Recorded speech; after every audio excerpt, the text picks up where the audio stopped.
Buenas noches. El día de hoy vamos a hablar acerca del síndrome de Guillain-Barré. Este es un tema muy interesante y tiene su importancia últimamente, bueno, los últimos meses, porque ha generado pequeños brotes en ciertas ciudades en Latinoamérica, uno en México, otra el año pasado en Perú, y es importante que los médicos, pues, generales tengan muchas nociones acerca de esta enfermedad y para los postulantes, desde luego, ¿no? Que es un tema para su examen y que también parece ser un poco breve la descripción que pone en el texto. Sin embargo, hay ciertos párrafos que están un poquito áridos, hay fisiopatología y todo eso, pero es importante entender eso para poder entender a toda la enfermedad como tal. Pues el síndrome de Guillain-Barré.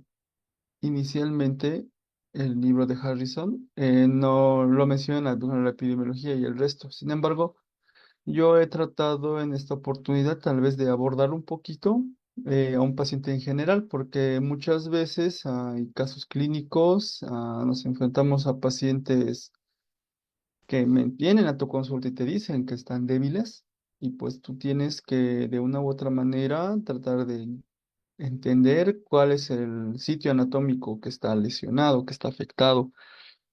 Bueno, para empezar, tenemos que entender que para abordar un paciente con debilidad, tenemos que entender que la actividad muscular, eso que te permite levantarte de tu cama, caminar, etcétera, está modulada por varios centros nerviosos, de arriba hacia abajo, desde la corteza cerebral. Ya hemos hablado del lóbulo frontal, la circunvolución precentral y el músculo motor de Penfield. Desde ahí está la primera motoneurona, a sus cuerpos neuronales a nivel de la corteza, que viajan hasta otro centro que son otras neuronas que se encuentran en los ganglios basales. Luego, estas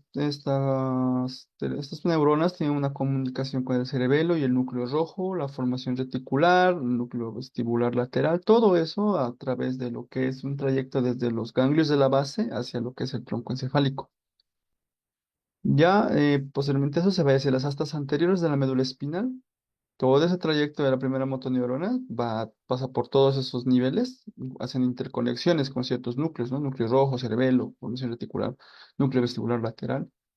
Las conexiones que es la primera motoneurona, una vez que ya ha habido influencia de parte de estos centros integradores del movimiento, reguladores del movimiento, en el asta anterior de la médula espinal se encuentra el cuerpo neuronal de la segunda motoneurona, la sinapsis que se ha hecho con la primera motoneurona va a salir de la médula espinal y va a salir por los nervios raquídeos hacia lo que es el músculo, ¿no? Donde va a realizar la sinapsis, lo que es la unión neuromuscular.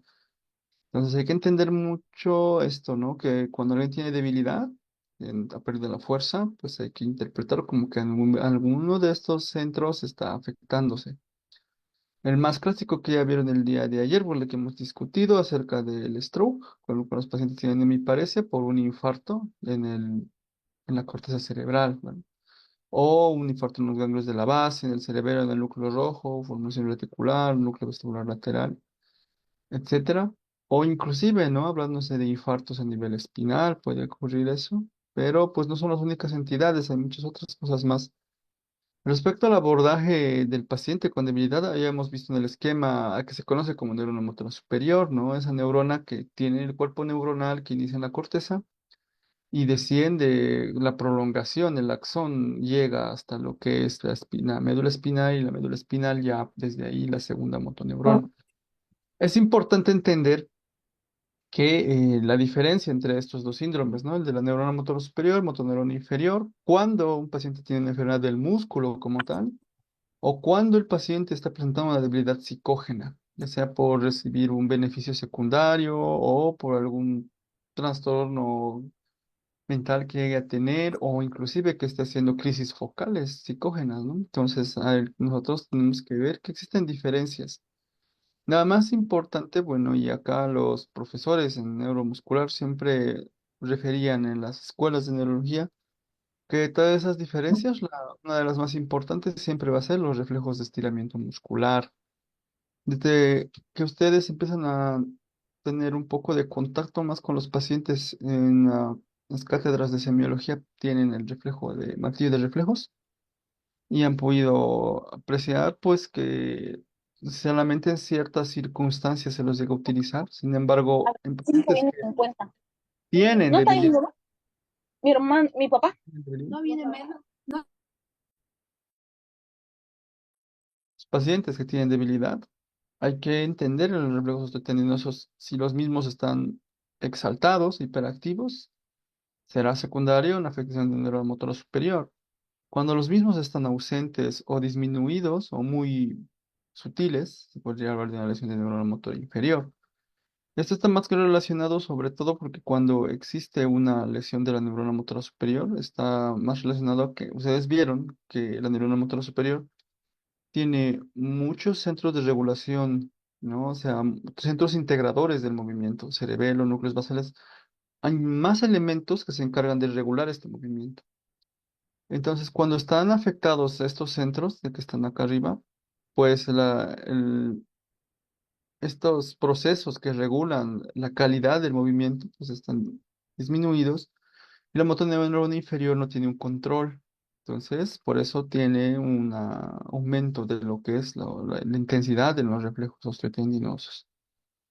Hay otras diferencias adicionales, ¿no? Atrofia, fasciculaciones, el tono muscular. El paciente está con una hipertonía, puede llegar hasta ser espástico en situaciones avanzadas en la neurona motora superior. Atrofia se refiere a la disminución de la masa muscular como tal. Claro que atrofia y tono pueden parecer cosas similares, pero atrofia es la apariencia que tú tienes cuando lo ves y tono es esa, cuando tú haces movimientos activos, movimientos pasivos al explorar el movimiento muscular, valora si hay dificultad para completar los arcos de movimiento. Entonces ahí tú puedes ver tono, ¿no? Para ver tono tú tienes que intervenir. Pero para valorar la atrofia tú tienes simplemente que observar, ¿no? Que ese paciente, en tu observación, está con menor masa muscular. En la neurona motora superior, a no existir un estímulo constante de la contracción muscular, el tejido que no es utilizado empieza a atrofiarse, entonces empieza a tener una atrofia importante. Bueno, en el caso del torneo superior se nota muy poco, ¿no? Porque casi ninguna atrofia. En la cosa de la neurona motora inferior, porque es la que tiene más relación con el músculo, la segunda motoneurona es la que está en interacción a partir de lo que es la unión neuromuscular. Esta sí es la que yo mencionaba, ¿no? Al no existir un estímulo constante de los usos musculares, puede hacer que el paciente llegue a tener una atrofia. Las fasciculaciones son movimientos involuntarios que llega a presentar un músculo y eso generalmente se ve en la neurona motora inferior también. Y la distribución, ¿no? Al tener una afectación central un poco más, más craneal de una lesión neurológica que llegue a este nivel, llega a darte un mayor compromiso muscular, es regional, ¿sí? Puede ser todo un hemicuerpo, puede ser solo una extremidad, cosa que es muy diferente en la neurona motora inferior, donde casi es muy segmentaria, ¿no? Un músculo como tal, solo ciertos grupos musculares, un compromiso mayor, un compromiso menor. Una manera de diferenciar esto, ¿no? Las miopatías, si bien dentro del examen del libro de Harrison no hay miopatías como tal, tal vez en la reumatología, miopatías autoinmunes, pero cuando hablamos de las miopatías, ya no hablamos de sistema nervioso periférico o central como tal, sino hablamos de una enfermedad del músculo como tal. Acá tendrán que ver que hay diferencia en cuanto a lo que son los reflejos y hay un poco más de importancia en esto. Esa es la diferencia más importante. La debilidad siempre es proximal. Los pacientes miópatas tienen debilidad de cinturas, cintura escapular, cintura pélvica. Eso se manifiesta en que el paciente no puede subir y bajar escalones por la debilidad de las caderas, de la cintura pélvica. Cuando hay debilidad de la cintura escapular, el paciente no puede levantar cosas más arriba del cuello. No puede abrir despensas, no puede abrir casilleros, no puede colocar cosas más arriba de su altura y tampoco puede levantar cosas pesadas. Entonces, esas son maneras en las cuales podemos nosotros diferenciar entre el neurona motor superior, inferior y la miopatía. El paciente psicógeno, pues, va a tener atrofias, no va a tener fasciculaciones, no va a tener alteración de los reflejos van a estar normales. Y pues a partir de eso vamos nosotros a entender que este paciente probablemente está teniendo algo más. Probablemente está teniendo mucho dolor, dolor muscular, que lo interpreta como debilidad. Respecto a la motoneurona superior, bueno, aquí sería lo mismo que estaba en la tabla, ¿no? Debilidad a predominio distal. Si el paciente tiene más debilidad en las manos y en el pie. La espasticidad ocurre en etapas avanzadas y la afectación corticobulbar unilateral en el caso de que haya un infarto que se emplea en un solo hemisferio. La debilidad va a estar en la parte inferior en la cara de la cara y la lengua. Y cuando hay una afectación bilateral, la debilidad va a ser perdón, la disfunción facial puede ser bilateral y los síntomas, y puede existir también síntomas vulvares o de la habilidad emocional. Cuando hablamos de eso, nos referimos a que existe una afectación unilateral, tal probablemente en la corteza, y ya cuando hablamos de afectación córtico-vulvar bilateral, a veces cuando las vías ya están un poco más próximas, más vecinas entre sí, ya hablando de lesiones del tronco encefálico. Por otro lado, la debilidad de de la motoneurona inferior, pues se relaciona más a todo a qué nivel puede estar esta afectación. Puede haber una afectación a nivel de los núcleos motores del tronco encefálico, porque tiene que entender que los pares craneales forman parte del sistema nervioso periférico, o en el asta anterior de la médula espinal, como hemos mencionado acá, o en todo el trayecto de los nervios. Esta enfermedad, la enfermedad de Guillain-Barré, es un proceso autoinmune que encuentra como algo patógeno, o sea, es un mimetismo molecular, se confunde y empieza a atacar la mielina y empieza a atacar ciertas estructuras del AX, de lo que son los nodos de Rambier. Entonces eso será neurona motora superior o neurona motora inferior. Por lo que acabo de explicar, pues este síndrome de Guillain-Barré forma parte de todo lo que es el grupo de la motoneurona inferior.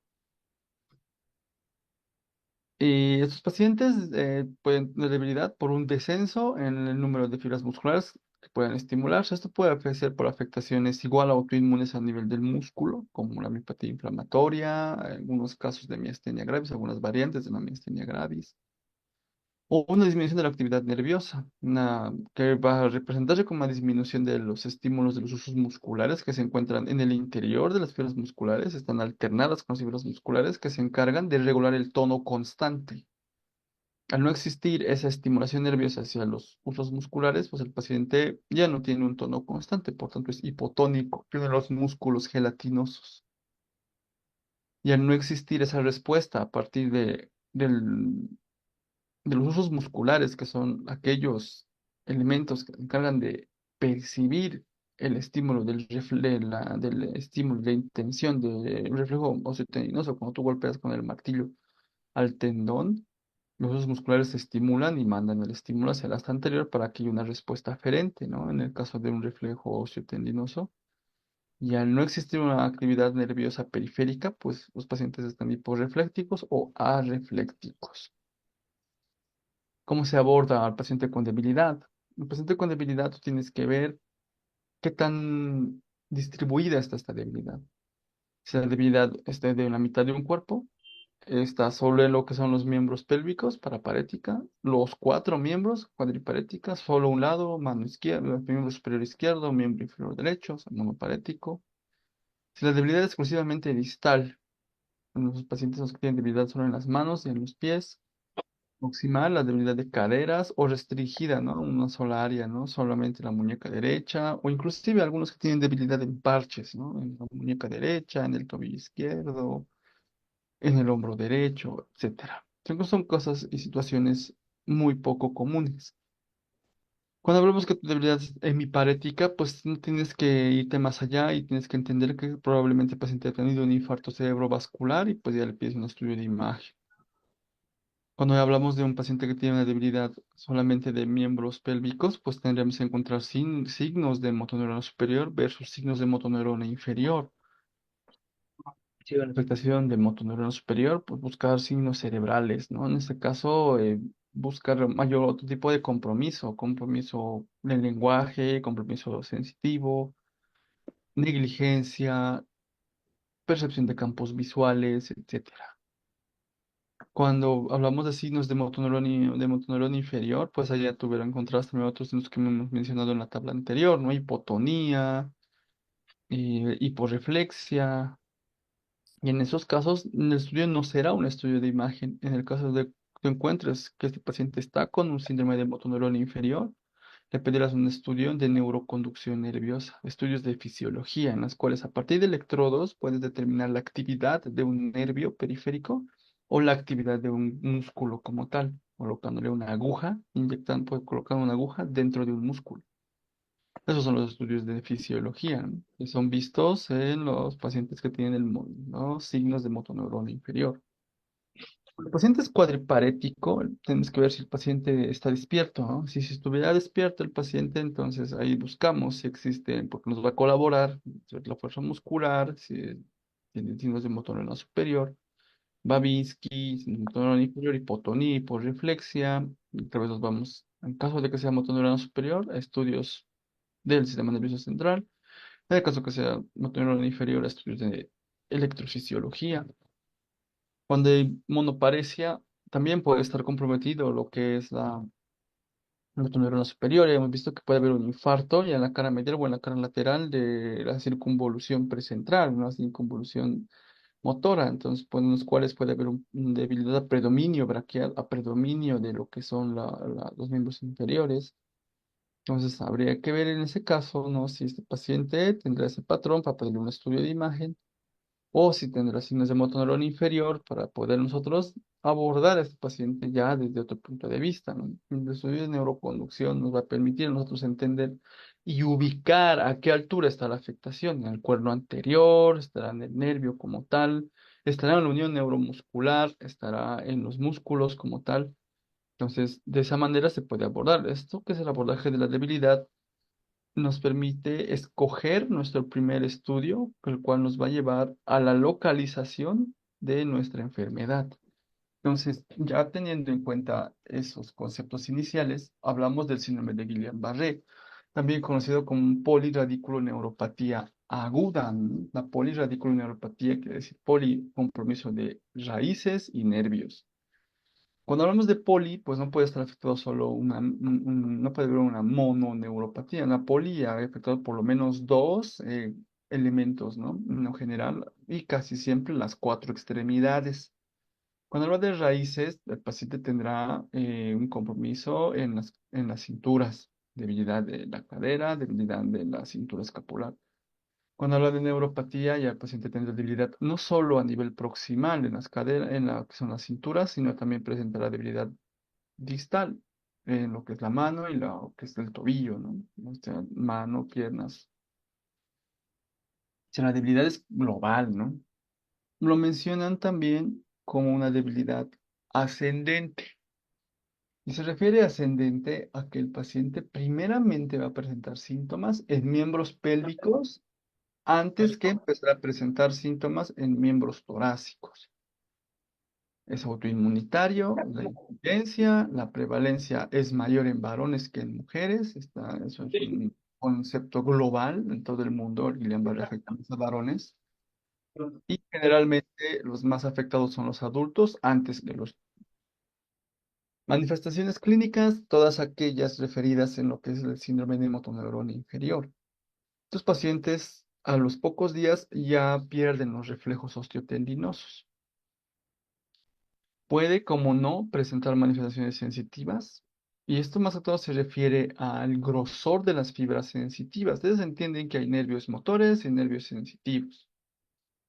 Los nervios motores pues se encargan del movimiento, los sensitivos de hacer grosor. Los grosores de gran calibre se encargan de regular lo que es la percepción vibratoria y aquellos relacionados con los usos tendinosos, aquellos que permiten la percepción del martilleo cuando le estás valorando. Entonces, primero se va a afectar siempre en las enfermedades inmunomediadas, en los nervios. Los primeros afectados siempre van a ser los nervios más gruesos y más largos. Entonces, por eso primero se van a afectar los miembros pélvicos y lo primero que se va a afectar generalmente siempre va a ser el reflejo del tendón de Aquiles, el reflejo aquiliano. Reflejos profundos comprometidos, patrón ascendente. De ascendente primero se comprometen los miembros pélvicos, luego los miembros torácicos. 50%, la mitad de los pacientes con Guillain-Barré van a presentar parálisis facial. Pero que recuerden, los pares craneales también forman parte del sistema nervioso periférico. La misma configuración que tiene un nervio motor, nervio sensitivo, nervio mediano, nervio cubital, los que ustedes conocen. Estos nervios tienen la misma configuración que un par craneal. Entonces, los pares craneales también se pueden comprometer y la mitad de los pacientes con Guillain-Barré tienen parálisis facial. Y eso es un tip dentro de la clínica, de la práctica clínica diaria. Si tú tienes un paciente con parálisis facial bilateral, es casi seguro que él está teniendo un cuadro inmunomediado, una enfermedad de Guillain-Barré. Otros signos clínicos. Algunos pacientes también tienen compromiso a nivel de otros pares craneales. Ya habíamos hablado de lo que es los pares bajos. El hipogloso controlando los músculos de la lengua. El nervio glosofaringio controlando los músculos de la faringe, y la laringe, que permiten la correcta deglución, el correcto manejo de secreciones respiratorias y la correcta vocalización. Entonces, los pacientes que tienen compromiso vulvar van a tener mal manejo de secreciones, de alteraciones de la deglución, disfonía, la voz baja. No todo paciente con Guillain-Barré hace compromiso vulvar, son algunos raros, son los pacientes que tendrán compromiso vulvar. Ocurre, pero no siempre. La mitad de los pacientes van a quejarse de dolor de espalda, dolor del cuello, y recuerden que el dolor lumbar, dolor de espalda es una, es un motivo de consulta diario y muy frecuente, que puede ser un Guillain-Barré, pero no todo dolor de espalda es Guillain-Barré. ¿Cuándo puede ocurrir esto? Cuando el paciente es un paciente nuevo, recién le empezó a doler la espalda. Es varón y él nunca antes tuvo dolores de espalda, recientemente está teniendo el dolor y tiene una evolución de una semana a 3 semanas por lo menos. Doctor, Los una pacientes consulta, perdón. Cuando habla de debilidad vulvar en la parte de la literatura, o sea, ¿se refiere a la parte respiratoria o a qué par craneal está afectando, doctor? Se habla de debilidad vulvar por el bulbo raquídeo.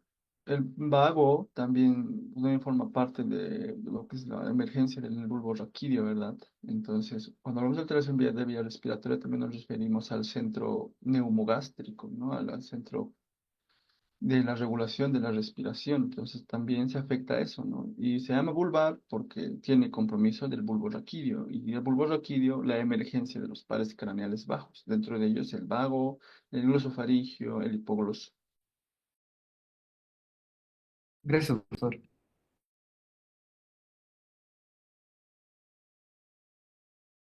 Bien, continuamos. Entonces, 30% requiere asistencia ventilatoria, justamente no solo por esta parte del compromiso del nervio vago, sino porque entiendan que se están afectando los músculos, ¿no?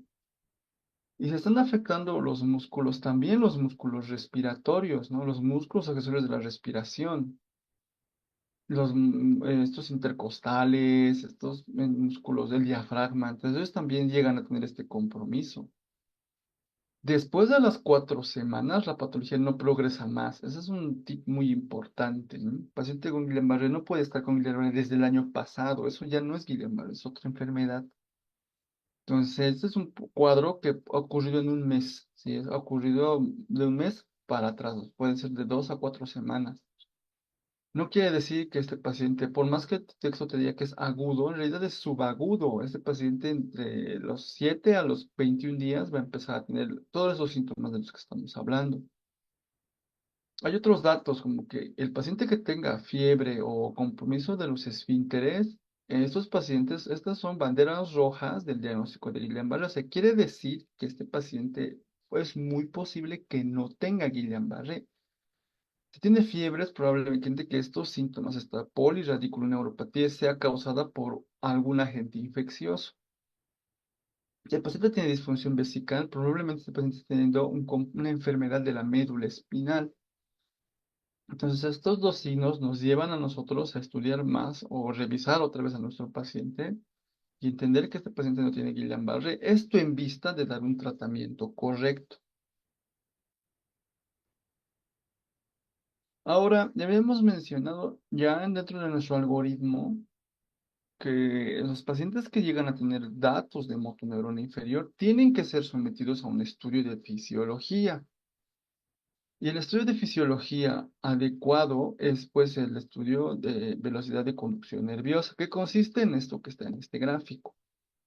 Se le pone electrodos al paciente en lugares o en sitios donde está el trayecto de un nervio. En este caso, en estos gráficos, se puede evidenciar más que todo que se está poniendo un trayectos a nivel de lo que es el nervio mediano o músculos que estén, como en este caso la eminencia tenar, que están a cargo de la inervación del nervio mediano.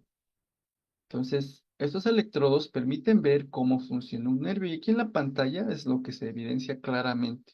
Esto es un potencial de acción nervioso motor. Se ve una onda, ¿no?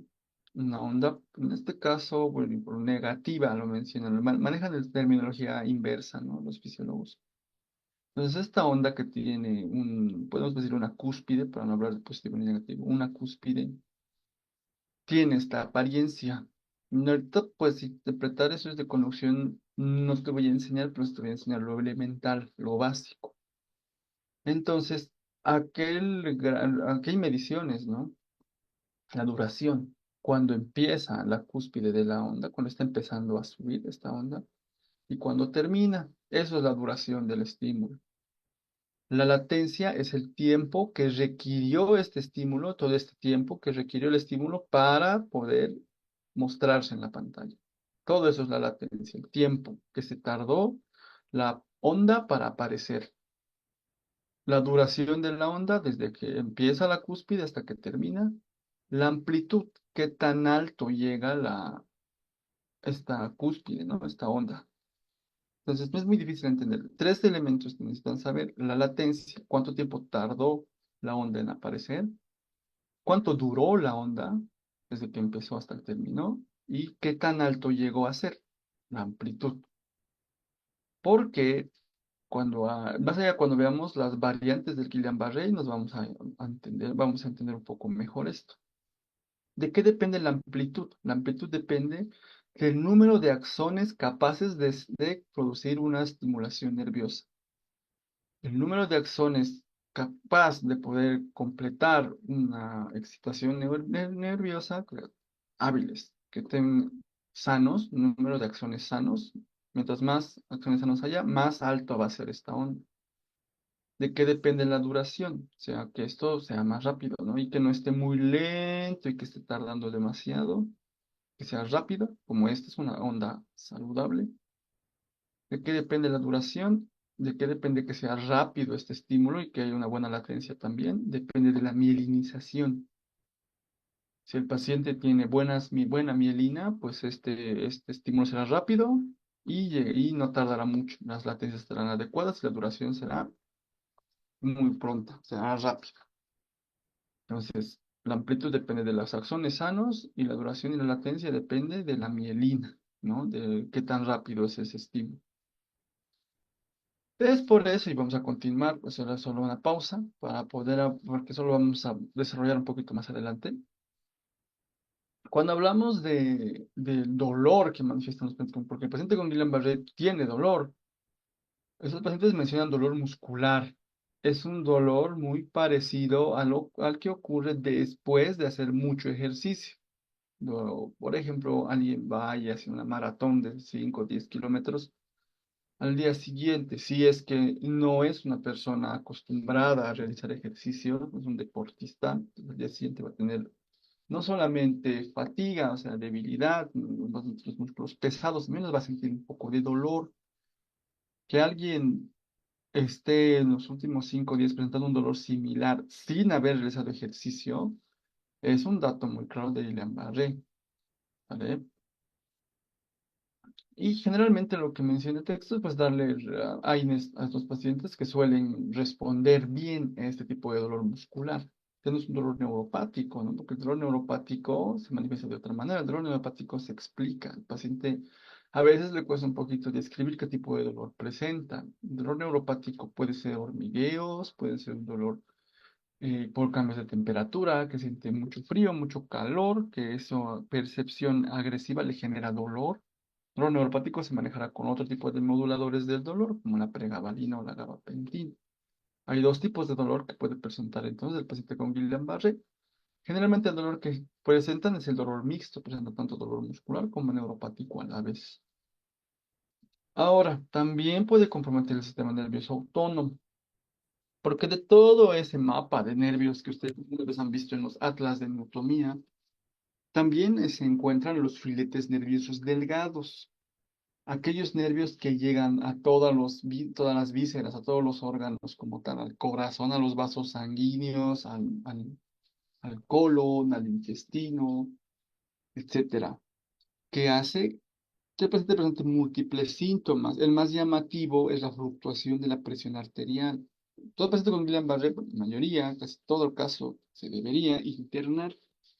Los pacientes con Guillain-Barré internados, dentro de sus controles de signos vitales por turno, se evidencia que tienen cambios bruscos de la presión arterial. Este paciente en la mañana estaba hipotenso, estaba 80-60, y en la noche, en la tarde, está en 150-100, más. Revisas el historial, este paciente no es hipertenso, no es un paciente que tenga tendencia a hacer hipotensión. Entonces, esas son fluctuaciones de la presión arterial. También son pacientes con hipotensión postural. Son las veces que te refieren que se van en el costado, se levantaron para entrar al baño y empezaron y casi se desmayan. Entonces, esa es la hipertensión cuando tú, por los cambios posturales, presentas disminución de la presión arterial. Si tú sientes este dato, este hallazgo, te va a llamar la atención y te va a llevar a decir que el paciente probablemente esté teniendo una disautonomía. Otro ejemplo clásico igual son las arritmias cardíacas. No está fallando ese sistema cardiolector, ese sistema nervioso periférico encargado de lo que es el control regular de los latidos cardíacos. Está enfermo y por tanto el paciente va a presentar arritmia cardíaca. Eh, Actualmente, la principal causa de muerte del síndrome de Guillain-Barré es el secundario a estos trastornos.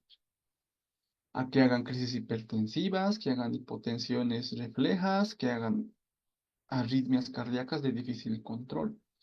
Las pacientes con Guillain-Barré actualmente en el mundo fallecen por por la enfermedad del sistema nervioso autónomo, por las disautonomías que llegan a presentar. Porque no únicamente presentan esos pacientes pues esos síntomas, sino tienen que entender que el sistema nervioso autónomo está relacionado con la mayoría de las funciones del organismo. Estos pacientes suelen tener igual compromiso respiratorio, bradipnea, taquipnea, exceso de salivación, compromiso vesical, etcétera, etcétera.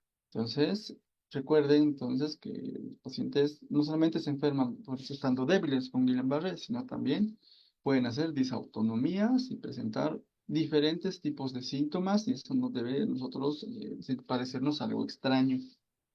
Respecto a lo que es los fenotipos, son los fenotipos de Guillain-Barré, tipos de Guillain-Barré, porque todo esto es Guillain-Barré y estos son los tipos de Guillain-Barré, los más frecuentes.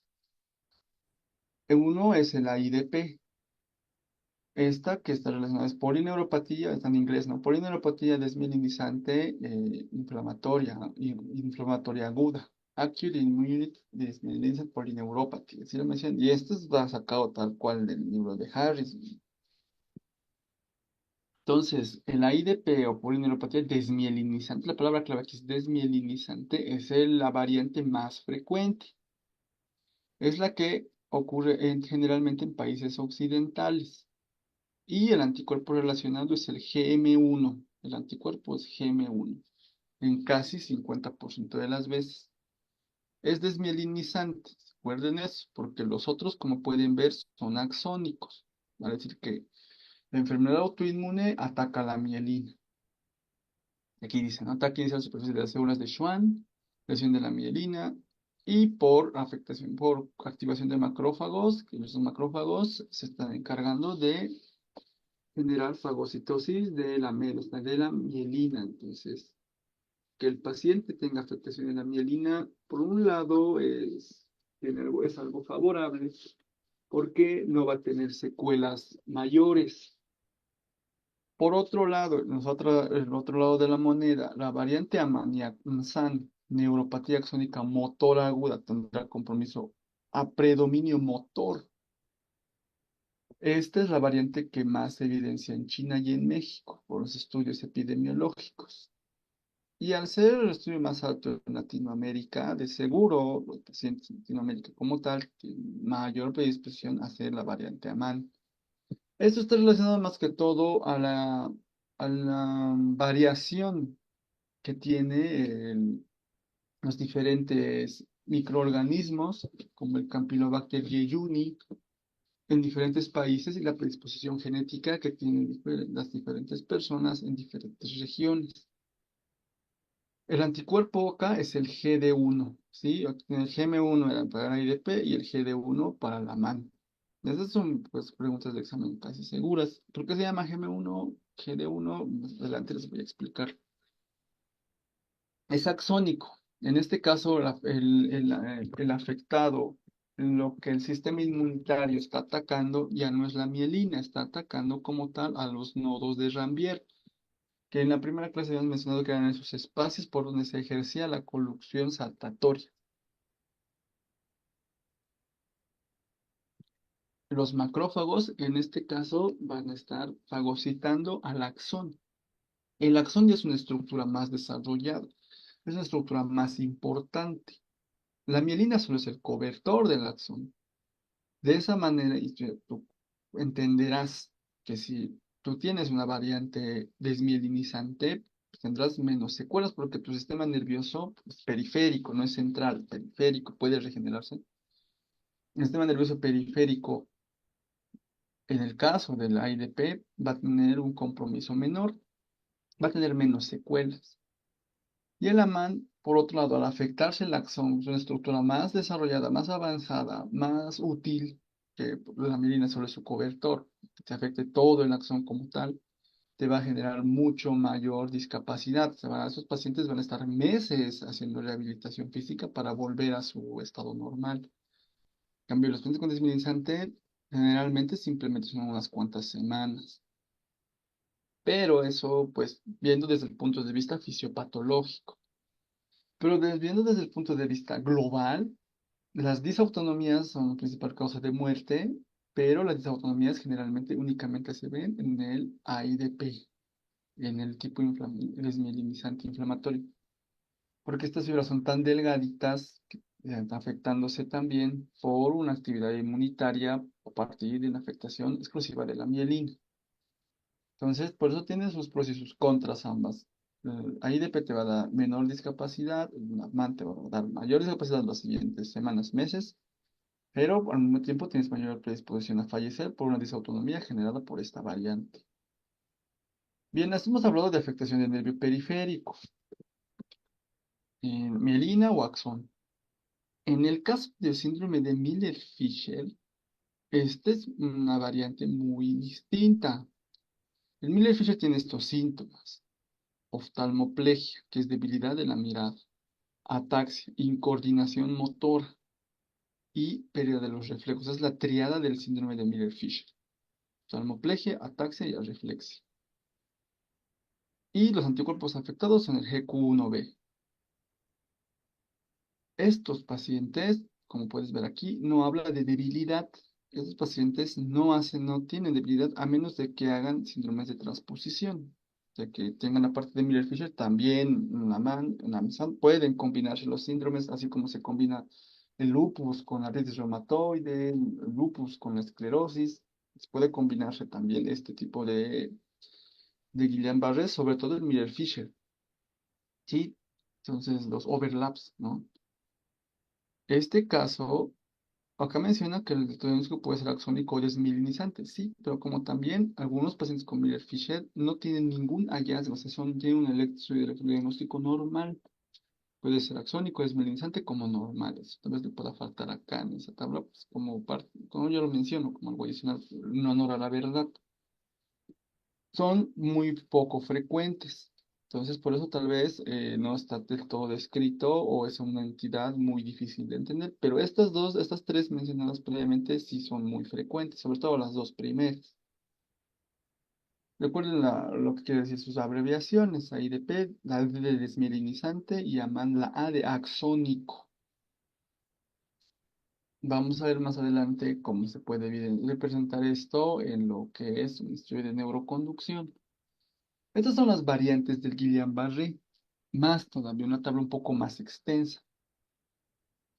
Se ve un compromiso ya sea sensorio-motor, que es el clásico, o sea, el paciente tiene no solo debilidad, también tiene disminución de la sensibilidad vibratoria, un compromiso exclusivamente motor y también tiene mucho dolor, por si acaso este paciente, el paciente de compromiso motor, exclusivamente debilidad. El paraparético, muy poco frecuente, que puede confundirse fácilmente con una enfermedad medular, porque parece que tiene un nivel medular. El faringo cérvico braquial, igual muy poco frecuente, pacientes que tienen compromiso, tienen muchos signos vulvares. El paciente que presenta parestesias, hormigueos distales y que presenta parálisis facial bilateral. Aquel paciente que únicamente tiene compromiso sensorial. Es el Miller-Fisher, como pueden ver acá, no está mencionado ni la debilidad, que es lo que se ve aquí con líneas rojas. No tiene alteraciones sensitivas, pero sí tiene una afectación del cerebelo. Por eso está incoordinado, no puede coordinar sus movimientos y también al estar una afectación del cerebelo y el tronco encefálico, no puede, tiene una debilidad en lo que son los movimientos oculares. Entonces, ese Miller Fisher, pues no tiene ni debilidad ni afectación sensitiva. La encefalitis de Bickerstaff es una variante de lo que es el Miller-Fisher y el Bickerstaff tiene un compromiso más de la conciencia. Estos pacientes están muy adormitados, duermen todo el día, ¿sí? Y se despiertan, te atienden un rato y se vuelven a dormir. Este es un compromiso del sistema reticular ascendente. Es otra variante de Guillain-Barré. Pues esos Guillain-Barré son muy poco comunes, pero los más frecuentes con los que tienen que quedarse ustedes son con el clásico, el motor puro, el motor sensitivo y lo que se ha mencionado, el Miller-Fisher. Hay otras variantes que se de esta tabla, que hay algunas, ¿no? Pues que solo tienen compromisos sensitivos, la prolongación de este gráfico, ¿no? Pacientes que tienen compromiso motor sensitivo grave con oftalmoplegia, estos tienen el anticuerpo GQ1B. Aquellos que solo tienen compromiso en el cuello para arriba, aquellos que pueden estar haciendo un mimetismo por citomegalovirus, ellos tienen el anticuerpo GM2, y los que son pan disautonómicos agudos, o sea, que nunca antes en su vida habían tenido hipertensión, hipertensión, no habían tenido ninguno de esos síntomas de disautonomía y los han tenido con una instauración de una sola semana, de unas cuantas semanas. En global, a nivel global, el Guillain-Barré ocurre por lo siguiente. Esa es la teoría del mimetismo, ¿no? 70% de los problemas por un agente infeccioso agudo. Estas son las entidades más importantes y más relacionadas con el Guillain-Barré. Generalmente una gastroenteritis aguda secundaria a Campylobacter jejuni, contaminación de carne de pollo, generalmente se ve eso. En Estados Unidos, en Europa y en Australia hay brotes anuales, una vez al año o dos veces al año, por algún mal manejo o mal control de lo que es la limpieza en los distribuidores de carne, pues puede llegar a ocurrir esto. O en áreas o ciudades con población pobre, con bajos niveles de salubridad. Todos los virus que estén relacionados al herpes, citomegalovirus, Epstein-Barr, etcétera. El micoplasma neumonías que han requerido hospitalización, un antecedente importante. Virus Zika, recientemente descrito. El antecedente que tengas alguna de estas infecciones te da la predisposición a tener Guillain-Barré. ¿Por qué? Porque estas bacterias y todos estos virus y bacterias, en su componente bioquímico, si nosotros analizamos a estas entidades desde sus componentes, sus capas, sus antígenos, vamos a encontrar que tienen estructuras muy similares a estructuras encontradas en los nervios, por características bioquímicas. También se ha visto este fenómeno en algunas vacunas contra la gripe porcina, gripe estacional, en pacientes con enfermedad de Hodgkin, pacientes seropositivos de VIH y algunos con lupus eritematoso sistémico. Esto es la inmunopatogenia. Recuerden que existen, en el caso del sistema inmune, voy a saltarme acá, voy a volver después acá. El sistema inmune como tal tiene dos tipos de sistemas, el sistema inmunitario adaptativo y el innato. El innato, a partir del cual que tú naces, tus barreras físicas, las barreras químicas, el ácido, los ojos, la flora bacteriana. La respuesta es innata, la respuesta no es específica, es general. Estas células atacan como tal a todo aquel que encuentren como malo o sea presentado por su célula presentadora de antígenos, células dendríticas, ellos van a manejar un mismo mecanismo inmunológico. Van a atacar a todo como tal a partir de lo que es el neutrófilo, macrófagos y las natural killer. Pero hay entidades que se resisten a esta inmunidad, son muy difíciles de combatir. Para eso tenemos a nuestro sistema inmunitario adaptativo. Todos estos activan el sistema inmunitario adaptativo porque son entidades en constante evolución. Tienen cepas diferentes, evolucionan, por tanto, un sistema innato no va a ser suficiente. El adaptativo constantemente forma células inmunomediadas, en este caso los linfocitos T y los linfocitos B. Los linfocitos T encargados de la inmunidad celular y los linfocitos B encargados de la inmunidad humoral. La inmunidad celular, que creen, pues que está mediada por células y la humoral está mediada por anticuerpos. Ese vamos a encontrar la diferencia más importante. Dentro del Guillain-Barré, el que está relacionado a todo esto son los producidos por los anticuerpos. ¿Sí? Porque en algún momento ha aparecido este Campylobacter jejuni. El sistema inmunitario ha aprendido a enfrentar al Campylobacter jejuni, ha vencido al Campylobacter jejuni y ha entendido que un elemento del exterior, de los componentes exteriores, las cápsulas de lo que es en este caso el Campylobacter jejuni, está compuesto por elementos parecidos a los gangliósidos que también se encuentran en los nervios. Pasaron unas semanas y este sistema inmunitario cree que está volviendo a ser atacado por el Campylobacter jejuni y empieza a liberar anticuerpos, empieza a activar el complemento y esto hace que el sistema inmunitario piense que está atacando a Campylobacter, al citomegalovirus, Zika, etcétera, a los herpes, está atacando a estas entidades, piensa el sistema inmunitario que está atacando eso, pero en realidad está atacando a los nervios. Por tanto, hemos mencionado que en este caso no solo la combinación de mecanismos celulares, es una combinación. He dicho que el más importante era la inmunidad humoral, pero también trabaja la inmunidad celular, porque estos elementos que son las células dendríticas presentan a los linfocitos T, por un lado, y hacen que estos vayan a ejercer y llamen también a los macrófagos para poder hacer la fagocitación, ya sea de mielina o ya sea de axones. Por otro lado, la inmunidad humoral, a partir de la interleucina, las inmunoglobulinas, a partir de la interleucina 2, la interleucina 6, va a activar las vías del complemento. Aquí está lo que estaba explicando en el gráfico anterior. Mimetismo molecular, desviación de la actividad inmunitaria hacia el tejido nervioso por semejanza molecular con gangliosidos. ¿Qué es un gangliosio? Es un lípido del tipo glucoesfingolípido. ¿Sí? Es un glucolípido, si bien entenderlo ahí, con un componente adicional. Estos tienen residuos de ácido ciálico, ¿sí? Que se parecen bastante a elementos que se encuentran en la pared de bacterias o en las cápsulas de ciertos virus. Estos suelen encontrarse en los nódulos de Rambier o en los nódulos de Rambier y por eso llegan a generar esta afectación.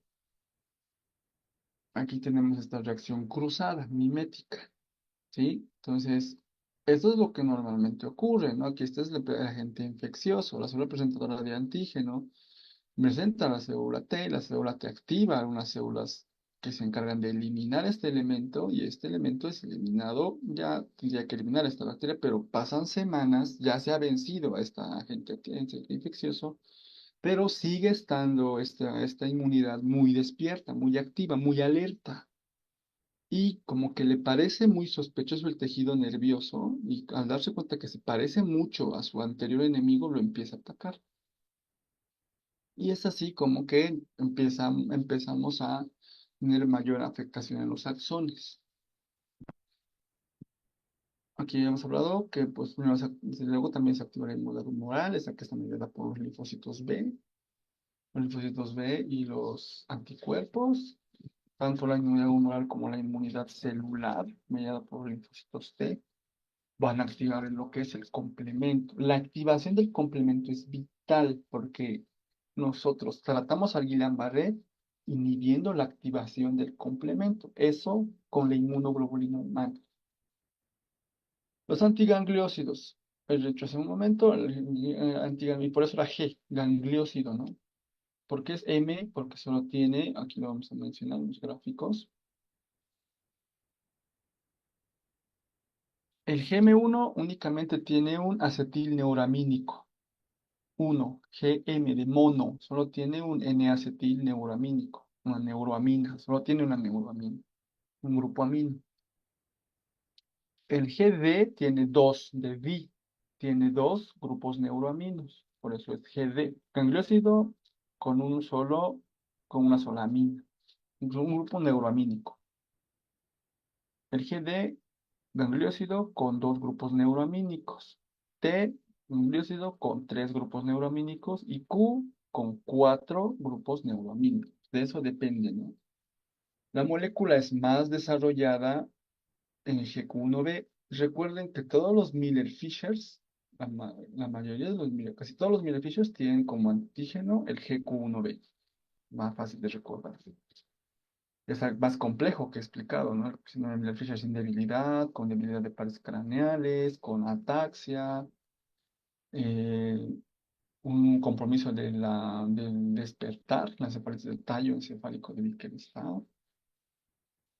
Y por otro lado, las variantes clásicas de la debilidad y la pérdida de la sensibilidad con las moléculas más simples, ¿no? GM1, GD1, GM1, GD1. Y recordar que la más frecuente en países occidentales, la AIDP, no se ha descubierto hasta ahora cuál es su anticuerpo, o sea, qué componente de la mielina te genera esta respuesta inmunitaria. Todo lo que he explicado aquí atrás está más relacionado a las variantes Aman y Amsan y el Miller-Fisher. De aquí es que tienen los gangliósidos, pues. Pero en el caso de la IDP, pues en el caso de la IDP no tiene todavía no se ha descubierto aún cuál anticuerpo es el que está mediado. Y recuerden que se trata de anticuerpos IgG, aquellos que tienen esa memoria inmunitaria. Por eso que ese antecedente que ha tenido una infección digestiva por Campylobacter jejuni ha ocurrido hace semanas, no ocurrió ayer, no ocurrió anteayer, ocurrió hace semanas y los cuerpos con memoria son aquellos que empiezan a detectar estos hallazgos, estos componentes en el axón, los gangliósidos en el axón, que se parecen mucho a la cápsula de ciertos virus, a la cápsula de ciertas bacterias y virus. En la fisiopatología continúa mencionando las variantes que se tienen, ¿no? La forma desmielinizante, la forma axónica. O sea, cómo es el mecanismo por el cual existe la lesión neurológica. En forma desmielinizante ha quedado claro el sistema inmunitario afectando componentes de la mielina. Las conexiones axónicas están intactas. Cuando hay degeneración axonal secundaria, ocurre porque ha ocurrido primeramente la desmielinización. Para que un nervio vuelva a regenerarse, si uno se acuerda de algunos de los conceptos de patología en la universidad, para que un nervio vuelva a regenerarse, se vuelva a remielinizar, tiene que hacerlo desde cero. Por eso, el proceso por el cual un nervio vuelve a mielinizarse es eliminar toda la mielina y parte del axón para volver a formar este nervio desde cero. Eso se conoce como la degeneración valeriana. Eso se conoce como degeneración axonal secundaria. Si no hubiera sido por esta afectación mielinizante, no se hubiera tenido que reiniciar la mielinización y perder algunas fibras axónicas. Estos son los pacientes con AIDP que llegan a tener algo más de discapacidad. No todo AIDP se libre de la discapacidad. Algunos que los que se ha tardado mucho en dar el tratamiento, llegan a una degeneración axónica secundaria. Ahora, la degeneración axónica primaria no está relacionado tanto a lo que es este mecanismo que había mencionado, ¿no? La degeneración valeriana. La degeneración axónica primaria está relacionada más que todo porque algo está atacando al axón. Algo está atacando al axón. Y generalmente es esto, ¿no? Las defensas, los anticuerpos, las células T, los macrófagos están atacando a los gangliósitos, que son componentes de el nodo de Rambier. Ese nodo de Rambier, pues, al final, al afectarse, empieza a dañarse los axones. Es una diferencia de estos elementos. Este cuadro que está aquí al lado derecho, que estoy señalando, muestra un nervio normal. El que está a la mitad es uno que está sufriendo un daño axonal primario y el que está en el lado izquierdo un daño desmielinizante nada más. Aquí vemos como los anticuerpos están afectando solo lo que está aquí señalado en puntos con una línea punteada, solamente la desmielinización. Por tanto, esto no aparenta ser una afectación muy grande, muy global, que es muy diferente a cuando se habla de una enfermedad axonal, en la que pueden ver ustedes, el axón está pintado de rojo. La mielina está normal aquí, la mielina que está pintada de celeste está normal, porque no es lo que se está afectando. La patogenia es diferente. Aquí el axón se está infectando y este nervio se está desconectando. Acá todavía se mantiene la conexión lenta, pero permanente. Acá no, cuando hay una afección axonal, se desconecta a esta neurona del músculo y recuerden que mientras menos axones haya, la onda de impulso nervioso va a ser menos amplia. Eso es lo que más adelante vamos a ver. En cambio, acá simplemente la afectación de la cobertura de la mielina va a hacer que esta transmisión nerviosa sea lenta. En cambio, acá va a ser que la transmisión tenga una amplitud muy baja, porque no llega la estimulación nerviosa hasta el músculo. Aquí podemos ver los que están afectándose. Por ejemplo, acá, esto habla de una serie de pasos, ¿no?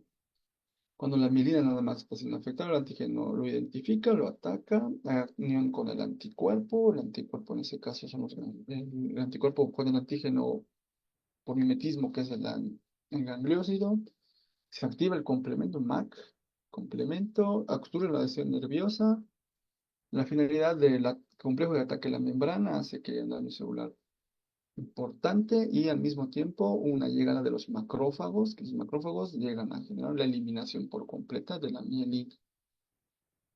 Entonces este axón está indemne, ¿ven? Toda la axón está limpio. Lo que está afectándose son sus coberturas.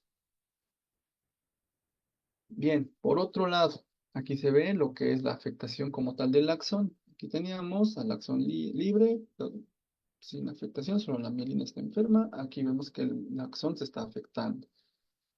Esto porque esto luego lo habíamos visto en aquella oportunidad. Esos son los nodos de Rambier, los espacios por los cuales salta el impulso de transmisión nerviosa.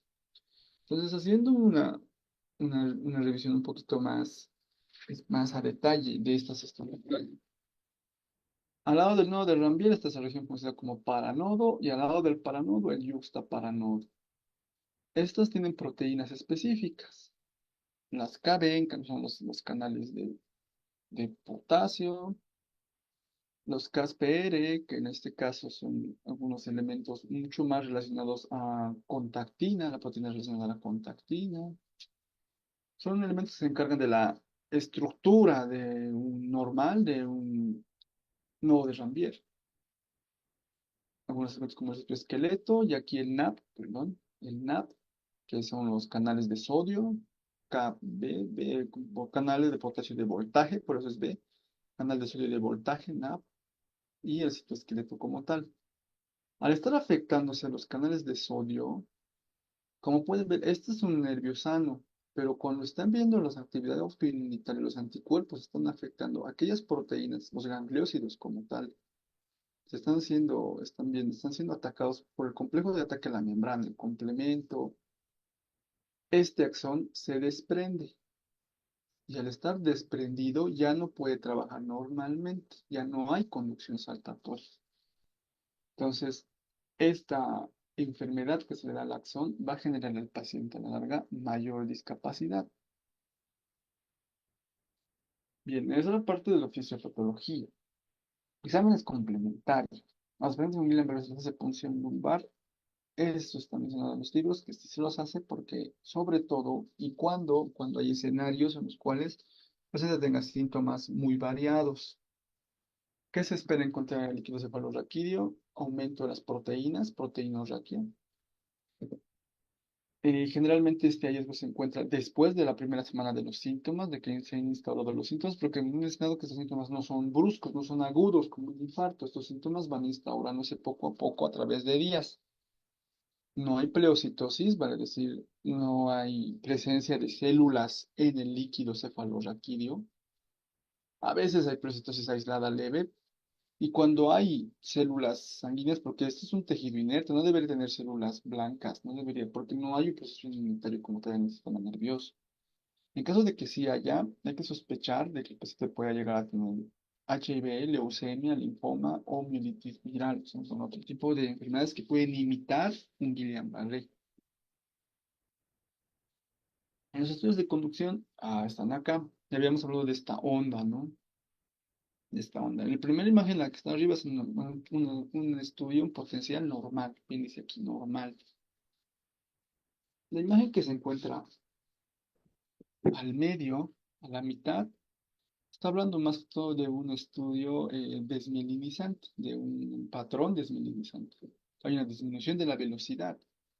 Les había mencionado que mientras más velocidad hay, la latencia va a ser más rápida y el impulso va a ser más rápido. Acá está lento, ¿no? Está tardando mucho en aparecer y también la duración de la onda, ¿no? Y en aparecer el siguiente también está tardando mucho. Se está dispersando la onda, ¿no? No es una onda uniforme.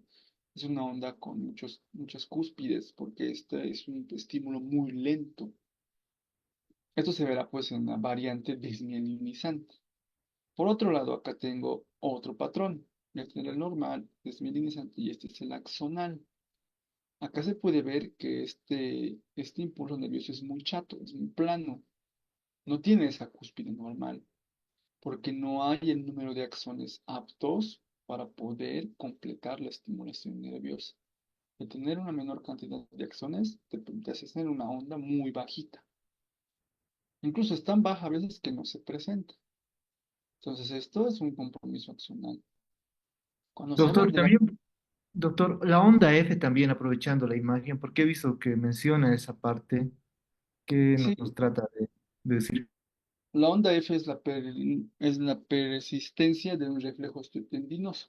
En resumen, o sea, que el estímulo ingrese y salga. Cuando el paciente no tiene onda F es porque no tiene la percepción del estímulo con el martillo. Por eso acá vemos en el primer gráfico que la onda F se la puede ver.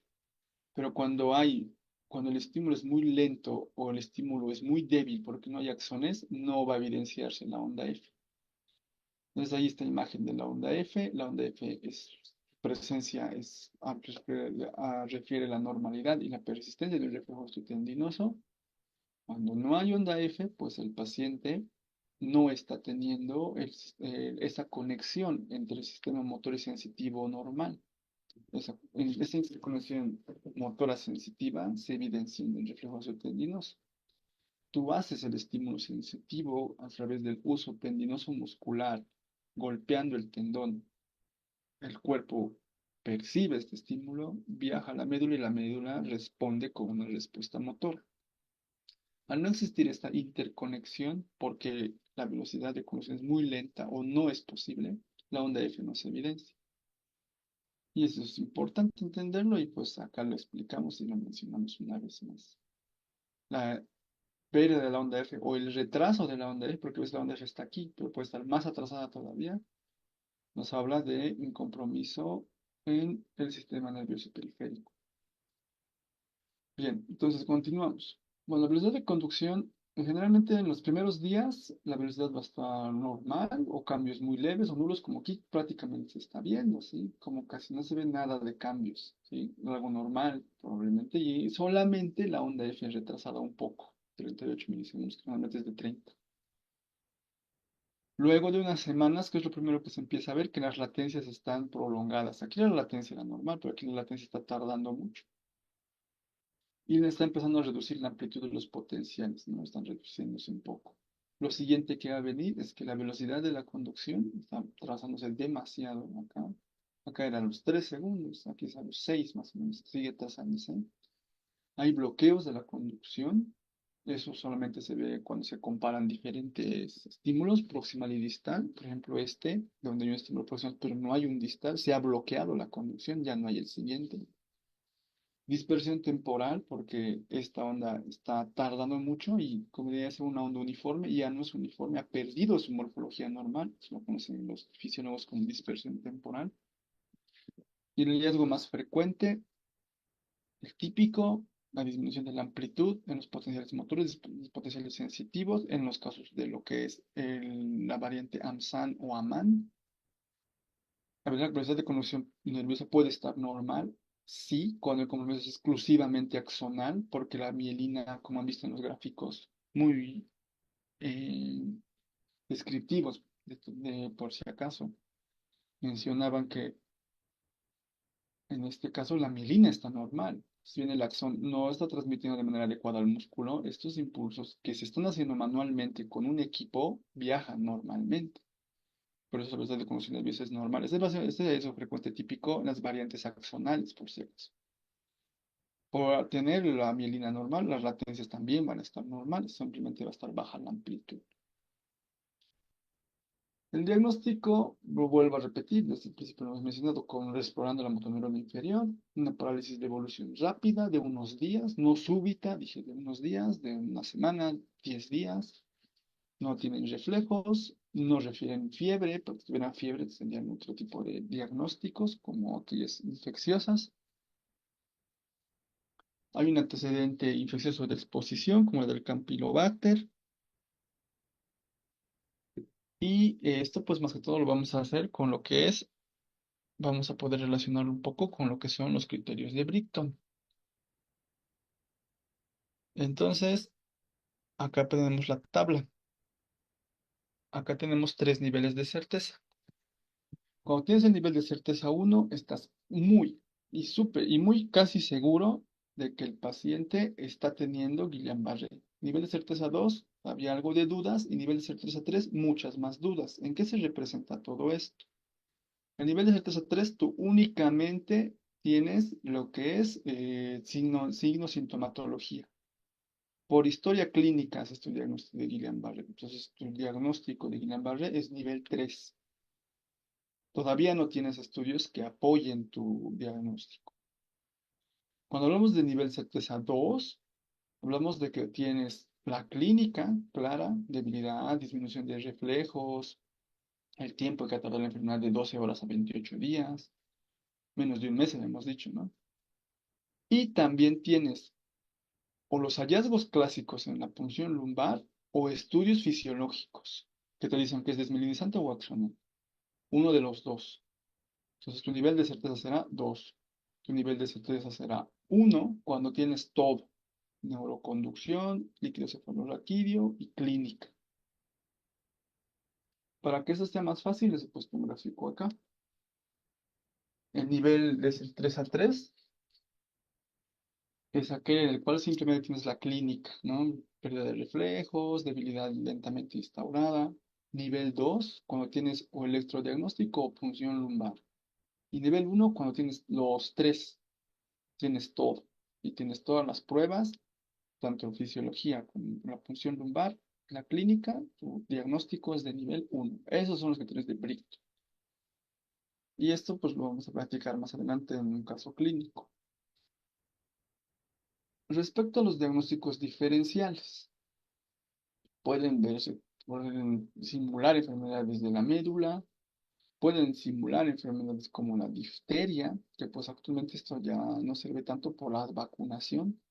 La enfermedad de Lyme, los pacientes, que esto ocurre más que todo en los países del norte, como Estados Unidos, donde hay afectación o picadura de garrapatas, que les da una parálisis. El diagnóstico diferencial más importante es con la enfermedad de Lyme, por si acaso. Pacientes que tengan el componente genético de porfirias, pacientes que demuestren mucho dolor abdominal, tengan psicosis, neuropatías vasculíticas que generen infartos de vasos sanguíneos, los nervios, poliomielitis, porque igual se habla de una enfermedad medular. Otros diagnósticos diferentes que menciona el libro, citomegalovirus, enfermedades del virus del Nilo, enfermedades miopatías, trastornos de la unidad neuromuscular como la miastenia gravis, la que se ve en el gráfico de acá. Todo paciente que presente tosis, caída del párpado asimétrica, es un paciente que casi 90% de las veces se trata de miastenia gravis. Vuelvo a decir, paciente que tenga tosis unilateral o tosis asimétrica, o tenga doble tosis, pero una tosis más pronunciada que la otra. Los pacientes tienen el compromiso de la unión neuromuscular, que pues miastenia gravis es algo que como conocimiento general no podrían tener momento de diferenciarlo, ¿no? Porque hay variantes de Guillain-Barré que dan compromiso de pares craneales. Hay otro tipo de enfermedades más raras, la intoxicación por mariscos, hipofosfatemia grave, o intoxicaciones por el órgano fosforado, que pueden dar compromiso subagudo de los nervios periféricos. Doctor, la anterior imagen, la resonancia magnética, ¿se ve la cola de caballo o es inusual eso?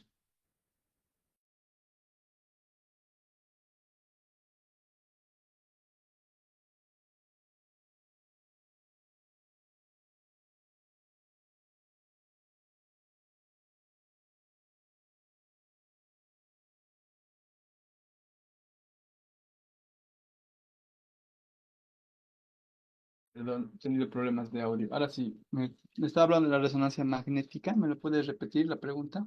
Sí, doctor, la anterior imagen que se veía en la resonancia magnética, bueno, he leído que se ve la cola de caballo o es inusual. Bien, aquí cuando hablamos del síndrome de cola de caballo, estos pacientes llegan a tener otro tipo de síntomas. Por ejemplo, ellos tienen hipoestesia en silla de montar. Eso quiere decir que toda la región del suelo pélvico, no, ellos pues, en el estudio que se les hace, no llegan a presentar sensibilidad en esos niveles. La sensibilidad está abolida a ese nivel. Es la manera en la que puedes diferenciar la cola de caballo. Este gráfico, más que todo, está hablando de otro tipo de lesiones medulares, como por ejemplo aquí, como placas desmielinizantes en la médula espinal. Es otra imagen muy diferente porque la cola de caballo está pues en la región sacra, ¿no?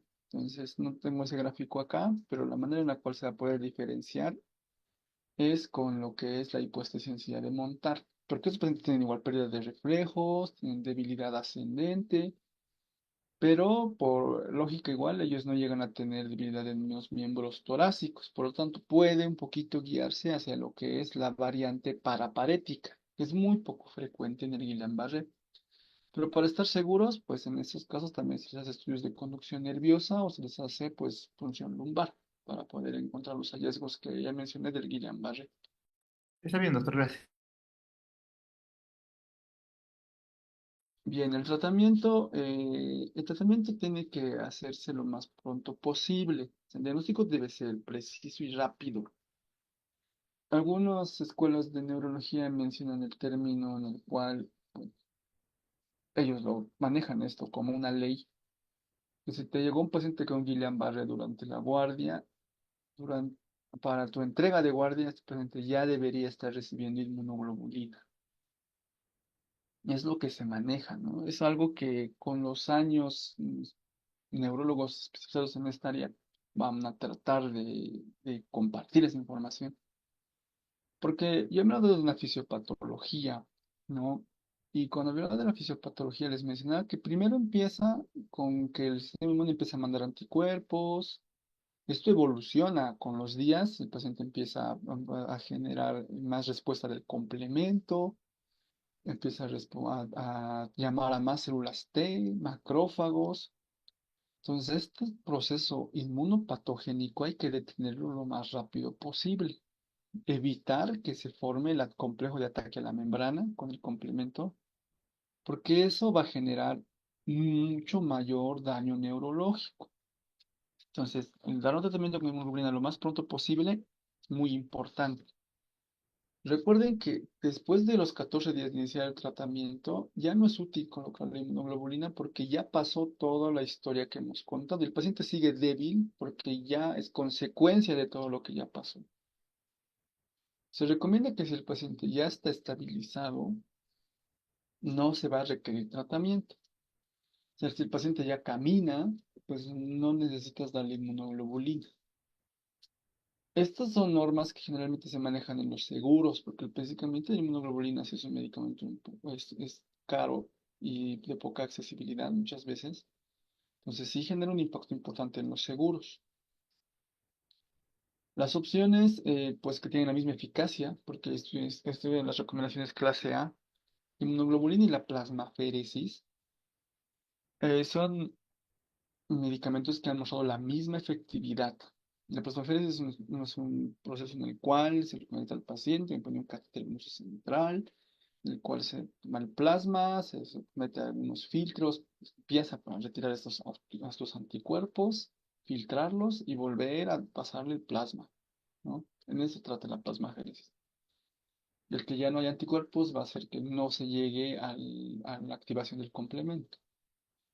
La inmunoglobulina va a detener todo lo que va a detener la activación del complejo de ataque a la membrana. Entonces, ambos tienen casi el mismo objetivo dentro de lo que es detener el avance del Guillain-Barré.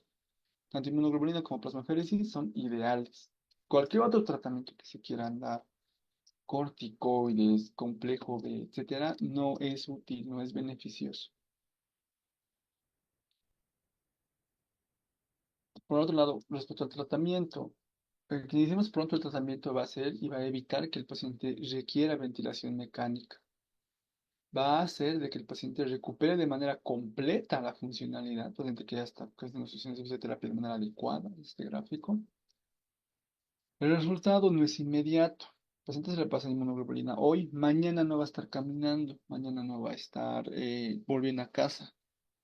Tarda por lo menos una semana que se pueda recuperar esta funcionalidad. La falta de mejoría con el uso de un tratamiento no significa que requiera un diferente tratamiento. O sea, que el paciente a los 2 o 5 días no esté caminando de nuevo, no quiere decir que tengas que volverle a dar inmunoglobulina o le tengas que cambiar. Ya pues, recibo inmuno, ahora le vas a dar plasmaféresis. Eso fenómeno se ve generalmente en las unidades de terapia intensiva. La regeneración de lo que es un nervio como tal ocurre muy lentamente, tarda mucho. Generalmente se habla que 1 milímetro tarda un día en regenerarse, 1 milímetro de nervio. Ponte uno que sea pues de 10 centímetros, de 15 centímetros, va a tomar su tiempo. En algunos casos, sí, algunos casos va a haber recaída, o sea, a los 30 días, después de que el tratamiento, ahora se maneja el libro como 30 días, pero es 21, actualmente 21 a 30 días. El paciente, después de que le has dado la inmunoglobulina, ha ido mejorando, en los 30 días está volviendo a presentar, se puede en ese caso, solo en ese caso, volverle a dar la inmunoglobulina o volverle a dar la plasmaféresis, porque eso tiene efectividad. Y muchos de esos pacientes van a unidad de cuidados intensivos porque les dicen que hacen falla respiratoria. Guillain-Barré ascendió y llegó hasta músculos respiratorios y el paciente no puede respirar, va a requerir un apoyo ventilatorio. Son pacientes que se benefician de una traqueostomía y una instalación de traqueostomía temprana para poder evitar su internación prolongada en una unidad de cuidados intensivos. Inmunoglobulina G es el tratamiento, ¿no? Una mayor seguridad, una mayor facilidad, porque es un medicamento que se le puede pasar al paciente incluso ambulatoriamente. En países como Europa, estos pacientes reciben su tratamiento en su casa. Hay mayor ventaja en pacientes que tienen la variante MAN, variante Miller-Fisher. Se ha evidenciado estudios que han mostrado mayor beneficio en esas variantes. La MAN, recuerden que es la variante que en Latinoamérica se ha descrito más. La dosis, 2 gramos kilogramo de peso dividido en 5 dosis. Existen actualmente inmunoglobulinas genéticamente más desarrolladas, que pueden inclusive pasarse en 2 o 3 días. No generan el efecto de la trombosis venosa que se ha visto en las primeras inmunoglobulinas producidas. El mecanismo de neutralización de los autoanticuerpos, para evitar que estos lleguen a activar la cadena del complemento. La plasmaféresis, 40 a 50 mililitros kilogramo, 4 o 5 veces en una semana. Una semana el paciente está internado porque se usa con catéter venoso central. Se lo hace a veces en días alternos, un día sí, un día no, un día sí, un día no. Si está una semana internado, 4 veces lo recibirá y un día antes de irse de alta, una vez más. Tiene el mismo beneficio que la inmunoglobulina.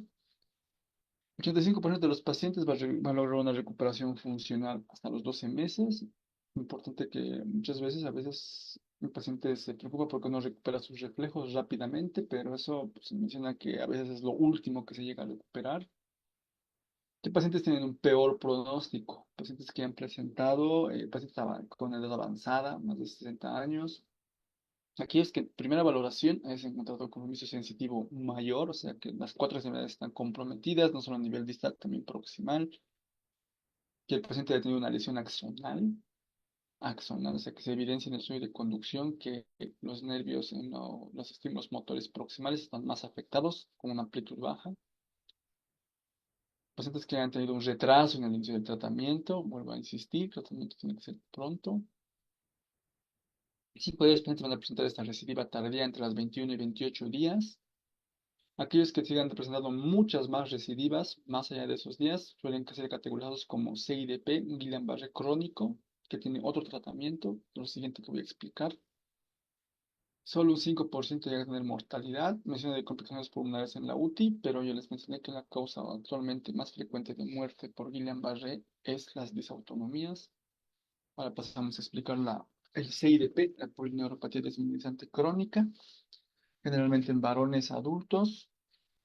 Esto es un Guillain-Barré, si quieren entenderlo así, que va más allá de las 9 semanas, más allá de 2 meses. Pacientes que hayan presentado, que estén presentando recaídas, lo has dado de alta bien al paciente, en silla de ruedas, familiares, eh, le has dado le has dado el tratamiento con inmunoglobulina, vuelve en un mes, ya te le vuelves a dar inmunoglobulina, puede haber una recaída, una. Bueno, a las 2 semanas vuelve otra vez en camilla porque no puede ni sentarse. Entonces, son pacientes que constantemente están teniendo una actividad inmunitaria. Están teniendo muchos brotes de actividad inmunitaria. Estos pacientes tendrán, por tanto, otro tipo de fisiopatología. Tienen otro tipo de síntomas. Van a tener temblor. Justo en sus brotes, sus temblores es bien frecuente. 75% tienen recuperación funcional razonable, pero muchos años después. Este es un dato muy importante. Estos pacientes no tienen compromiso de paredes craneales. Hemos visto que el Guillain-Barré, la mitad tiene afectación del nervio facial, algunos compromiso vulvar, otros compromiso de los oculomotores, y rara vez esos pacientes mueren. La fisiopatología del caso de la CIDP habla de la activación celular, de las células, la interacción de la célula T con el macrófago.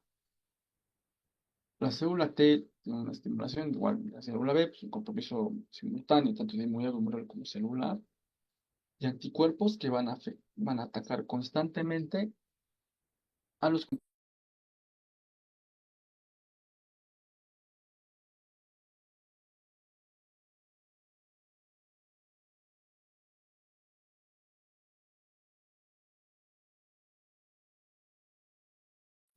Continuamos. Habíamos hablado entonces que la activación del complemento en estos casos va a generar una afectación, en este caso, tanto de la mielina es la más afectada en estos casos, que nos va a mostrar un patrón en el caso de los estudios de neuroconducción, donde hay un compromiso a predominio de la mielinización.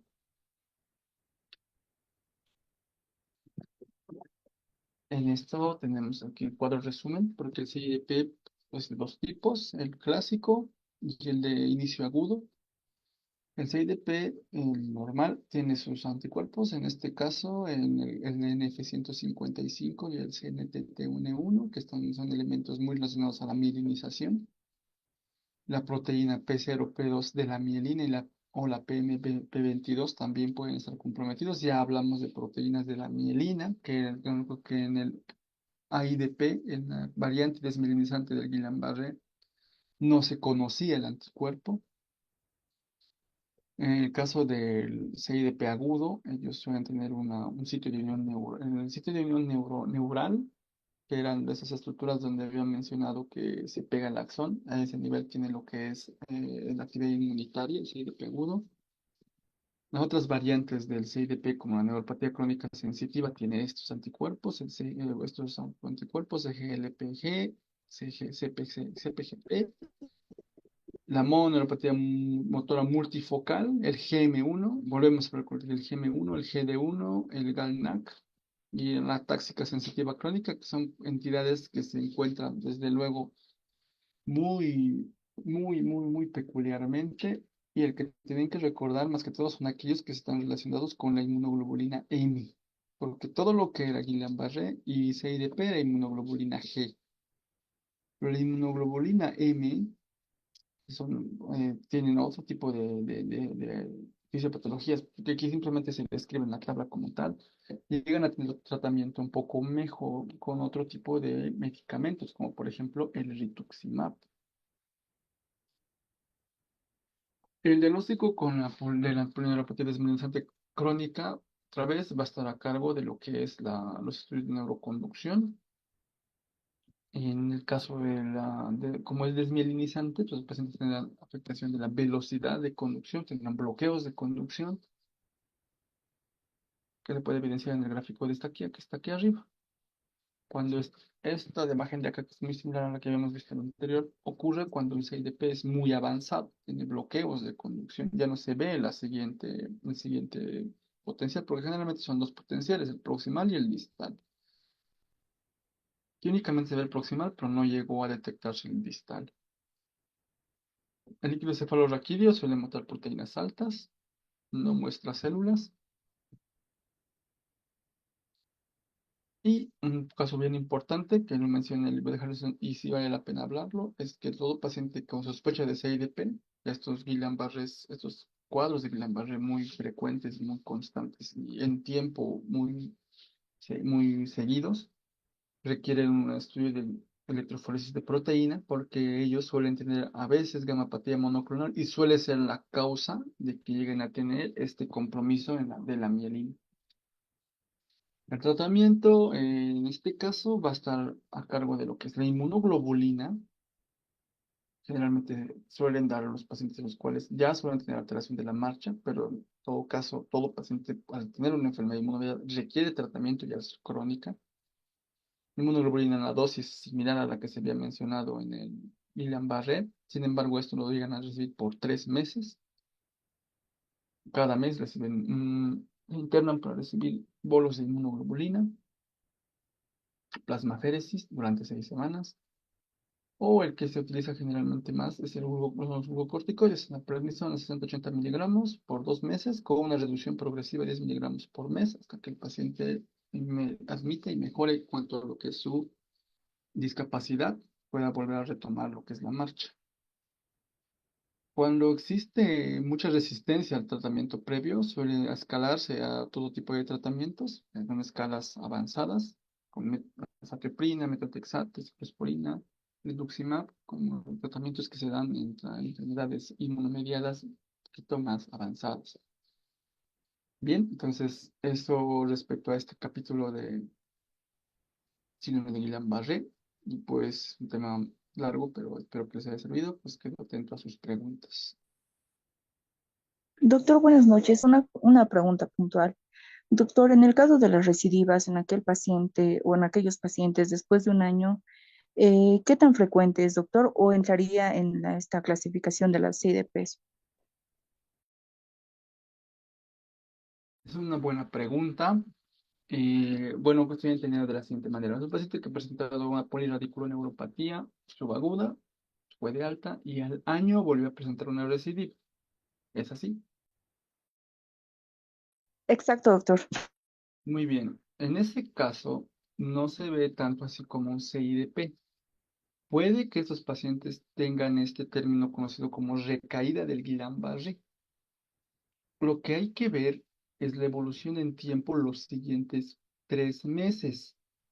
Cuando se habla más de 6 meses, ya es un tiempo muy amplio.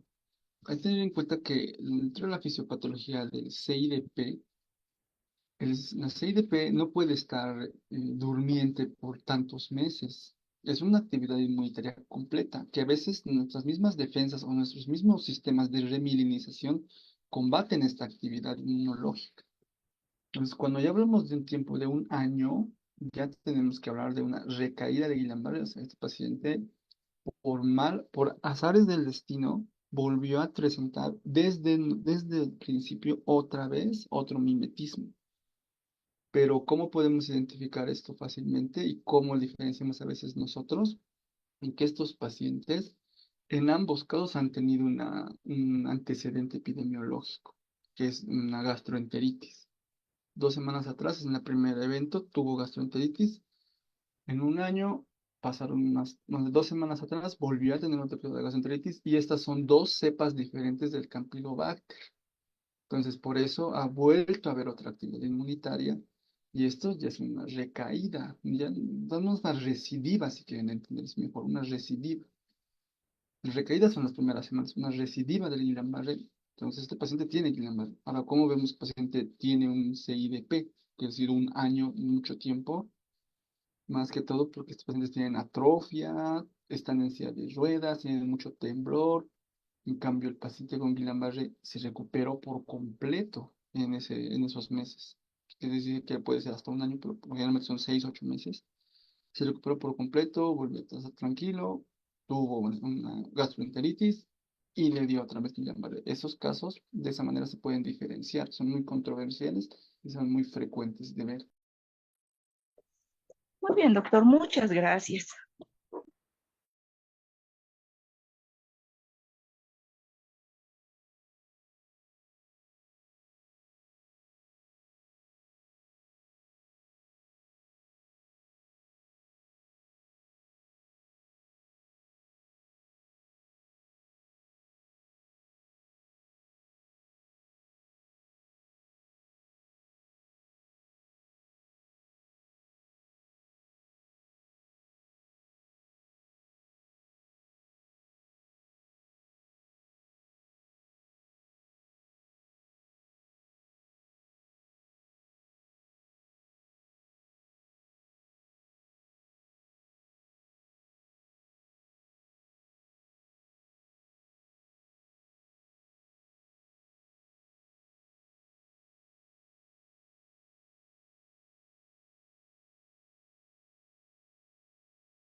Bien, había dos preguntas que había visto en el chat.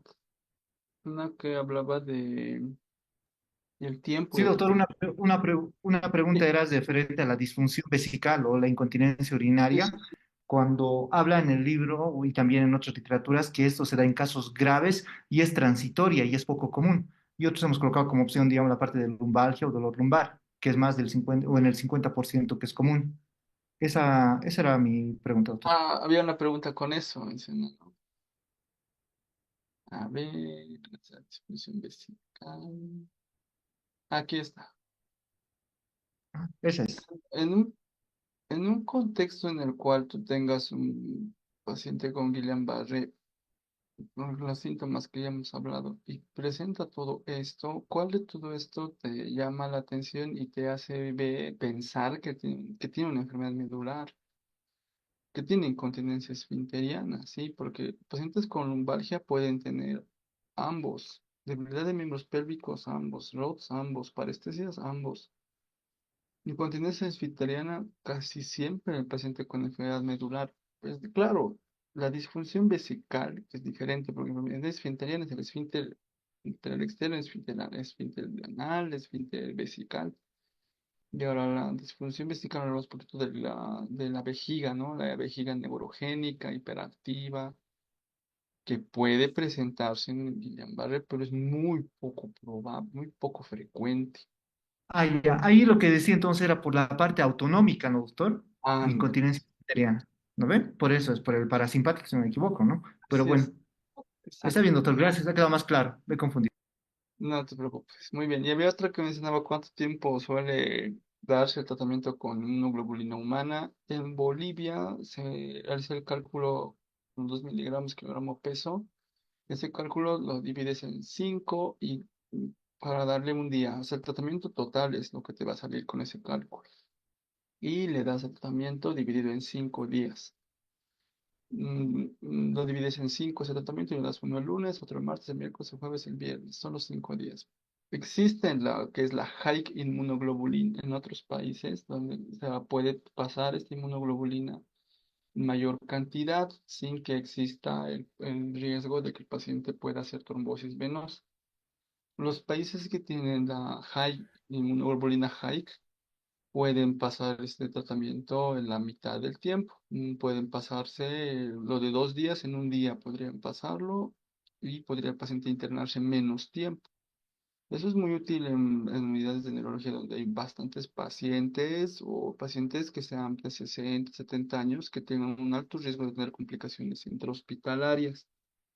Entonces, eso había visto y pues eso es una manera en la cual podemos nosotros eh, tener intervenciones de menor tiempo, ¿no? Yo sé que pues hay bastantes preguntas, incluso una que otra vez me hablaron sobre sus mismos pacientes que les llega su consulta. Y sí, pues, médicos en Bolivia necesitamos pues, necesitamos un apoyo respecto a esto. Hay problemas que no conocemos. Neurología es muy extensa, tiene mucha connotación, mucha clínica, se tiene que ver al paciente desde muchos puntos de vista. Así que les voy a pasar mi correo para que me puedan mandar algunas preguntas durante este tiempo que estén revisando, volviendo a repasar o alguna parte de la grabación que me haya quedado clara. Les estoy mandando acá en el chat y está mi correo, neuromuscular dice, y también acá mi teléfono por si quieren mandar algún mensaje, ¿no? Cualquiera de esos medios para poder comunicarse conmigo para poder en todo caso discutir pacientes, algunas cosas puntuales.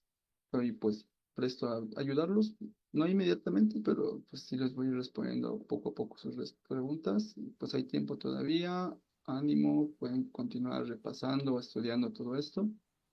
Y pues yo con esto me despido y pues ojalá hayan sido de utilidad estos 5 días de clases.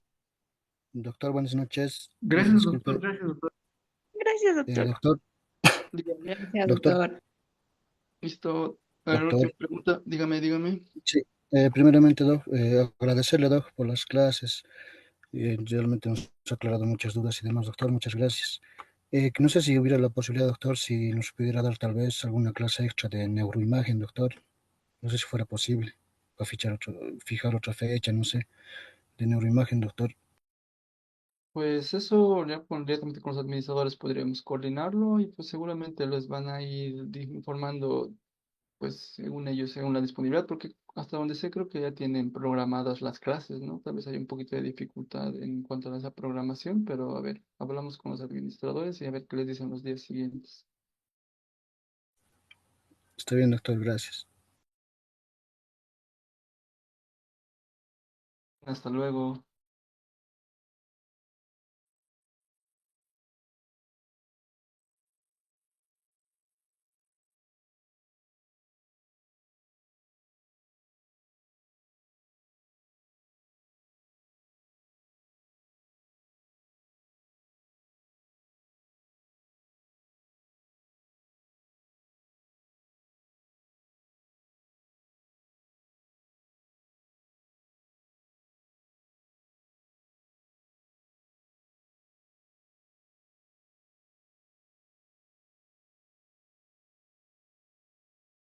Chicos, ¿ya todos tienen grupo de estudio?